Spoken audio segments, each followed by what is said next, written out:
So ayan po mga kababayan, patuloy sa paglalakbay upang maabot po natin ang ating mga kabayan dito sa kasulok-sulukan, yes, sa remote area po mga kabayan, kung saan tayo ay nag-iikot upang hanapin natin ang mga deserve ng mga kabayan nating katutubo na mabigyan natin ng pagmamahal.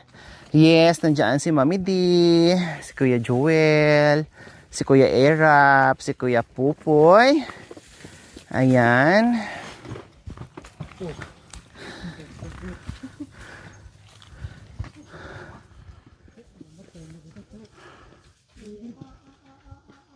So ayan, nandyan din si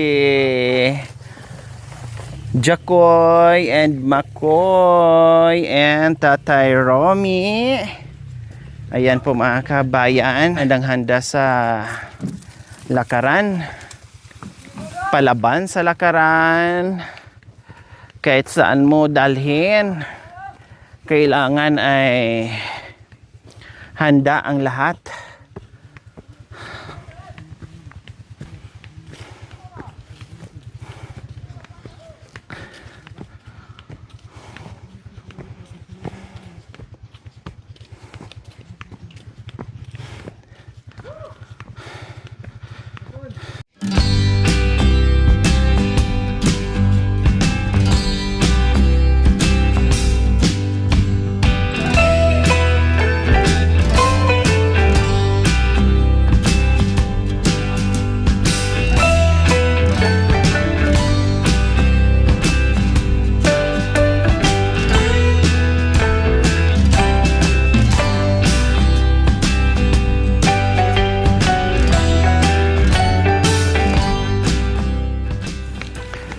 So ayan, may pababa na naman dito na part po mga kabayan.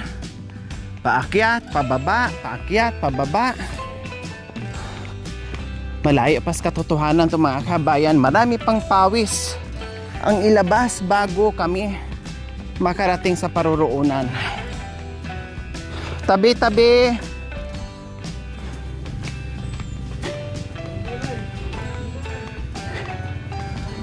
Ay!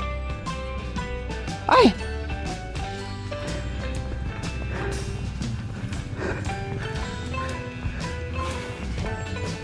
Sino yon? Ah, wow! Si Kuya Yatik po mga kabayan. Dumating angel sa aming paglalakbay ngayon. Ikaw ba yan, Kuya Yatik? O si Kuya Yatik nga po mga kabayan, saan ang punta niya? Bakit siya ay bigla napasugod dito? Nagaling ito sa kabundukan. Kuya, nasaan si Bishi? Kuya Yatik, saan ka galing? Ha? Saan si Ate Bishi? Ay si Bishi? Bakit nandiyan? Bish! Bishi!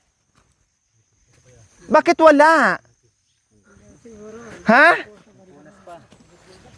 Kuya, baka pwede namang bumalik ka sa bundok at isakay mo yung mga karga namin. Ha? Pwede? Sigurado ka? Hindi ka galit? Mukha na kasi mangot ka Pasensya na Pwede kuya? Pwede. Bukas ka na umuwi. Bumalik ka muna sa bundok at isakay mo yung mga gamit namin. Ha? Kaya? Pati kami lahat sasakay? Napatawa si Kuya. Yung mga importante, yes mga kabayan. Thank you naman. Mabawasan ang aming mga karga mga kabayan. Wow, thank you Lord. Pabalikin muna namin si Kuya Yatik. Anak ito ni Tatay Okra and Nanay Baby po mga kabayan. So, pabalikin namin. Kaya ikarga namin dito ang mabigat. Kasi hindi naman din pwede lahat ikarga dito mga kabayan. No? Pero bit-bitin yung magagaan. No? Tapos itulak-tulak na lang. Basta kaming mga tao ay maglakad na lang. And then, yung mga karga importante ay isakay po natin Tapos palit-palitan na lang po mga kabayan kung ano yung bit-bit na hindi kakayanin, no? Tapos itulak na lang, no? Yan kayo. Buti na lang po mga kabayan, no, si Kuya Tik pauwi ng baryo at nasa lubong natin at nakiusap ako ngayon balik muna. Kasi Sunday kasi bukas. Umuwi yan si Ate Michelle or si Bishi para magsamba, no? Umuwi siya ng linggo. Pakiusapan kung muna bukas na lang sila uwi ng baryo, no? Total ay nakasalubong na namin, no? At wala siyang choice mga kabayan, no? Talagang pakiusapan namin, talagang isasama namin sa pagbalik para sa mga karga namin, para maibsan at mapabilis yung aming paglakad. Okay? So, anuhin natin ha? Tali? Itali ha? Huwag manangis Sabihin mo kung masama ang loob mo, kuya Kasi kung masama, kuya, wag na, masama ang loob ni kuya. Ano na natin? Tanggalin na. Masama ang loob, umiiyak. Buladas na yung Kuya Tik na Yan. So ayan po mga kabayan, salamat po ni Kuya Yutik and Bishi, nadyan daw si Bishi sa itaas mga kabayan. Nasa lubong natin at napakaswerte sa araw na ito dahil may kulong-kulong at naiakyat. Meron pang natira na magagaan na lang. O ayan po mga kabayan, hindi na kayanan. Tumirik doon sa itaas. Kailangan itulak. Hindi pala pwede mag-isa ka dito na Dahil mabigat. Iilan-ilan na lang po ang dala natin mga kabayan. 3 na lang ang nagbuhat po. The rest nandoon sa itaas. Pwera lang sa dala ni Mami D na mapitpit at mabasag. Ay, hindi pwede doon. Pahinga muna dyan! Ay, ang sarap sa aking pakiramdam ngayon mga kabayan. Mami D, akin na yung tinapay. Akin na. Mga kababayan, dito po kami. Yung director namin. Anong ginagawa mo dito, Mami D? Anong ginagawa niyo po dito? Wala. Hindi kayo napapagod? Hindi naman. Hindi kayo nagsasawa? Hindi. Kaya? Oo. Hindi ako nagsasawa, basta niya si Romy. Baka masama. Ayan ha, napakatarik nito, Mami D ha. Hindi biro. Akala niyo po patag lang, pero sa personal po mga kaibigan, napakatarik. Kaya nahinto dito ang motor, sumalpak dito kasi hindi nakakayanin at tutulak. Kailangan talaga may magtulak. Po? Mula rito. Yes. Mula dyan. Panay ano na ito. Panay akyatan na. Mas meron pang pinakatarik dito. Ano ba yan? Nadulas nga yung ano natin, no? Cameraman. So meron pang mas madulas dito. Meron pang mas matarik dito nandoon sa unahan. Woo! Ayan, inaayos na lang yung karga. Kasi medyo ano. Woo!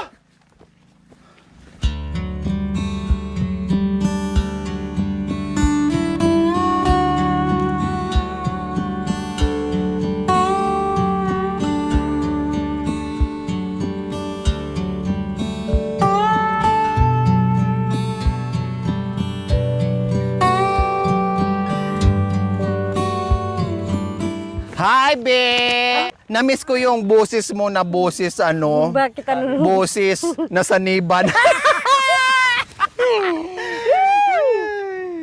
Ayan. Ukoy yan ng mga ano. Ukoy ng mga lalaki. Yes! Yay! Tinanggal muna namin kasi mabigat yung dala nila Siyempre, kanina. para hindi baka mabiyak na lang siya. Tama. Kumusta? Marami nag-ano ni Bishi. Bakit ganun ang boses ni Bishi? Bakit Naipit po yung mic niya. Naipit. Narinig mo ba yun, Mami D? Oo, Hindi. naipit. Oh, naipit kasi yung mic, kaya Panay. panayapol-yapol sa bundukan. Naipit yung mic. Naipit Kaya yung ayun, mic. para tuloy siyang nagsalita ng Nagsalita na para robot. Thank you, Bishi, Bakit Napagaan ang ano namin ngayon kasi tamang-tama bumaba pala kayo. Bumabang gabi. Oh, Kasi tapos? magsisimba ako bukas. O tapos? Tapos aakyat. Buti na sa labog tabi. Siyempre bumaba ako, nag-meeting kasi kami kahapon . Oh, Ha? Hindi, sa ano? Nandoon sila ni nanay ngayon, saka ni tatay. Nandoon sa bahay. Si ano, si... Yung nanay ng bata, nandoon din. Nandoon. Baka nandyan sa kabila. Dyan sa... Ah, si Irish. Ah. Si Irish. Ay. Magleles. Hindi pinamiran ni pa. So ayan po mga kabayan, nahuli pa rin kami, no. Siyempre, yung mga the boys na una kasi nakaalalay doon sa Nakalalay doon sa motor, kulong-kulong. sa kulong-kulong. Din kami ay Naglalakad. maglalakad lang. Hindi naman tayo pwedeng sumakay, be. Oo, hindi naman. Diba? Kasi hirap na nga yung motor sa Hirap na sa ano. karga natin, tapos magano pa tayo, sasakay pa tayo, sasampa pa tayo sa motor. O tinan yung mga kabayan, o meron ding isang kulong-kulong na umakyat. Bumaba rin si Oh. tatay. Bumaba din sa mga kabayan kasi hindi rin kakayanin. Tatay ng konsyal. Kaya tamad akong sasakay sa kulong-kulong. Kasi ganun naman din. Kunti lang ang sakay mo, bababa ka sa unahan, lalakad. Tapos, balik na naman. Sampa na naman, pagdating sa unahan, mas maraming lalakarin mo kaysa sa sakay. No? Kaya mas napagod ako sa akyat baba ng kulong-kulong. Gusto ko pa, ganito na lang lakad ng dahan-dahan. Yung ano na lang, yung mga karga na lang ang isakay namin. Nasaan na kaya sila ngayon, Bishi? Diretso na ngayon yun. Doon. Meron pang pinakamatarik doon eh. Isang Pinakamatarik. isang akyatan.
Namiss mo kali? Oo, namiss ko kali ikaw. Kaya may nagluhan ako. Na-miss nyo kami, Bishi? Siyempre, namiss ko kayo. Parang biglang parang biglang nawala yung ingay natin doon sa bundok. Biglang nanahimik kayo. Biglang nanahimik. Wala nang maingay. Biglang nalungkot. Oo, biglang nalungkot. Sabi ni nanay, ay, ang lungkot naman. Wala na yung mga kapatid mo dito. Sabi niya. Tapos mamaya pagdating natin sabi, ay, ang nandiyan ingay siya. na naman natin, nandyan na naman yung mga kapatid mo. Nandyan na naman yung mga kapatid mo. Hindi masaya na naman tayo. Sabi ni nanay. Oh, nagmawar dito si nagmawar na kanina dito si Konsyal. Diyan lahat ng mga dyan ngayon, lahat ng mga daanan natin dito, matatrabaho na. Kasi oras na trabahuan sa bundok. Nagtulakan na ngayon doon, yung dalawa. Ha? Tinulak nila mamaya doon yung Oo. sa second doon. Dito na tayo mag-shortcut, oh. Oo, kasi kung doon, daanan natin si Kilian, Kung pwede, ikot pa kayo. Dito na lang. kung pwede sana dito tayo dadaan pag ano tayo. Kaso lang dito tayo Oh, dadaan. dito tayo. Antayin natin sa doon. Irap dito. Ikaw lang yung irap na pasaway ni. Pasaway. Ikaw lang yung presidente na pasaway. Yan, dyan tayo. Kasi para hindi kayo mapagod.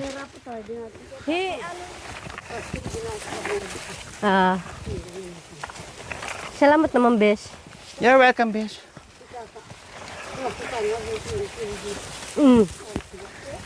Ay. Iba ang daan ng tao, iba din ang daan ng tricycle. Nasaan sila? Nandun na. Ay! Ay, nasa loob. Nakakita Si doon. Kuya! Dito tayo daraan sana, kaso lang doon na tayo sa dadan. So, nalagpasan na namin yung Nag-intindi paglalakad na at iba pa niya, pag-akyat sa tikano motor. Ito tumawag, yung ilakat. part na sobrang hirap yung pagbaba-akyat ng motor. No, nakita niyo naman yung daan kanina, halos nangitim na sa gulong ng mga dumadaan na kulong-kulong, sobrang tarik. At ito yung part mga kabayan, nandito din ako. Kinapos ng hininga, nakakala ko bibigay na talaga ako. My God, sabi ko. Although kumpleto sa gamot, pero syempre pag nagkataon na kapusin ka ng oxygen, ay yun ang kalaban mo, mahirap. Kaya dito talaga ako parang mawalan na ako ng malay mga kabayan, pero nilalabanan ko dahil alam ko malayo yung hospital. Kinalma ko yung sarili ko, no, at nilibang-libang ko yung isipan ko mga kabayan, dahil ibang-iba na talaga yung naramdaman ko at that time. Pero awa ng Diyos, mga after 10 minutes ay bumuti-buti at umuki-okay din yung aking pakiramdam. Kaya naiahon na po, nakaahon na yung ating motor. Ayun, pahinga sila.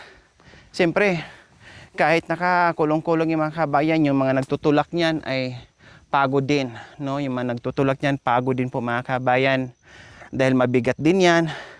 At kawawa din yung motor. Hindi rin siya makakaahon kung hindi itulak dahil mabigat yung dala natin. Alalay lang. Kuya, may ipit yung kamay mo.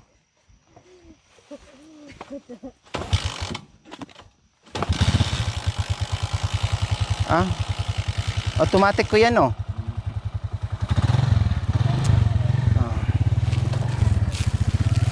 Dandan lang, kuya. So, ayan po mga kabayan, subukan nga natin. Aday, sumakay lang ako, ayan ang umandar. Diyos ko, kung ganito lang sana mga kabayan, no? Yung medyo flat lang ng konti ay okay lang. Kaya lang hindi po mga kabayan eh. 2 dangka lang flat. And then after, wala na. Paahon na naman, pababa na naman. So kailangan mong bumaba. O katulad dito, di ba? Nakasakay lang ako saglit mga kabayan. Pero kailangan ko rin bumaba dyan sa unahan. Dahil aakyat na naman ng bahagya. O kuya, kaya ba? O sige, subukan mo nga kuya. Tingnan natin kung gaano katibay ang motor mo. Sige nga, aray ko. Matibay nga kuya. Kasing tibay ng driver. Matibay pa sa gabi. O, di ba po mga kabayan? O, sige kuya, doon ako sa unahan. Mukhang nasarapan ako ngayon sa, sa sakay. Ang sarap sana mga kabayan kung ganito lang sana. O, no kuya, no? Kung patag lang, na hindi tayo dadaan ng bonggang paahon at pababa. Diyos ko, ang sarap siguro. Kahit araw-araw ka pupunta dito, no problem kasi kaya naman ng motor. Butin lang, tong mo? 155 ba to? 175. Ay, 175? 175? Kaya palang malakas ni. 150, mahina. Di kaya dito? Hindi kaya. Oh. Mahina. So ayan po mga kabayan na, kaya ang binibigay ko 175 kasi pag ganito kayang akyatin. 'Di ba? Tama po kuya? Tama. Pag 150 daw or 125 hindi kaya dito. Mabibitin ka. So